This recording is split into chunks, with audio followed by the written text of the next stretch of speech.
Hello, coucou, cher ami, j'espère que vous vous portez bien. Moi, je me maintiens avec la grâce de Dieu, nous sommes debout.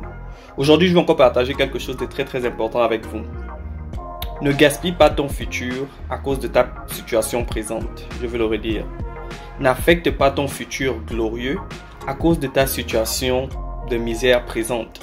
On voit beaucoup de personnes dans le présent, ils ont besoin de régler un problème, mais parce qu'ils n'ont peut-être pas les moyens financiers, ils se voient en train de faire des choses pas bien pour avoir de l'argent pour résoudre un problème à l'instant T, mais ils oublient qu'ils ont un futur glorieux. On va prendre l'exemple d'une jeune fille. Elle se voit en train de sortir avec plusieurs hommes parce qu'elle a besoin d'argent pour résoudre un problème. Et elle oublie qu'elle a un futur glorieux, elle oublie que demain elle peut devenir une grande personne, une grande personnalité.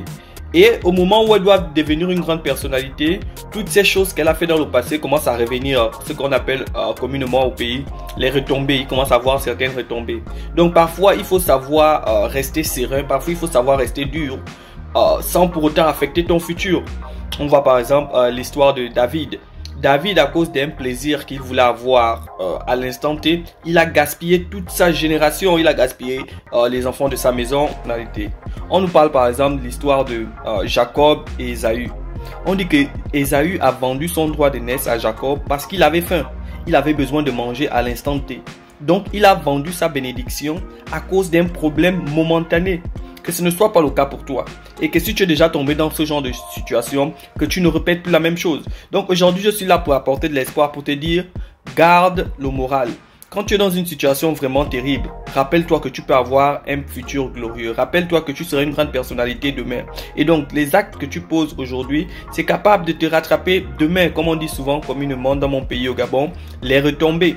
Arrête de donner ton corps parce que demain, tu peux être une grande personnalité. Arrête de ramasser la clé parce que demain, tu peux être une grande personnalité. Donc, pense à ton futur.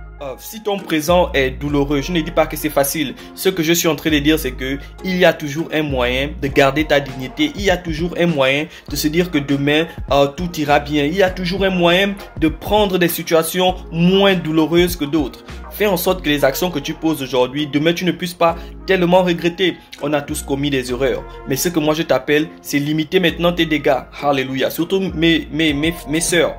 Arrête de donner ton corps pour avoir de l'argent. Arrête de donner ton corps pour avoir les moyens. Arrête de donner ton corps pour avoir un emploi. Parce que demain, quand ta situation pourra s'arranger, toutes ces personnes que tu as pu donner ton corps, demain ils te parleront mal. Demain ils pourront avoir une vidéo et poster ça.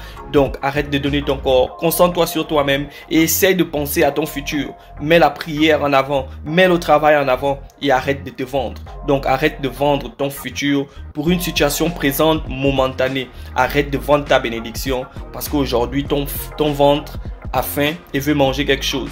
Donc c'est quelque chose comme ça que je voulais juste partager. De savoir que tout ce qu'on fait, ça peut avoir les retombées. Tout ce qu'on fait aujourd'hui, ça peut avoir une répercussion dans le futur. Ne gaspille pas ton futur à cause de ton présent. Mais dans ton présent, bats-toi et pense à ton futur. Que Dieu vous bénisse. On est ensemble.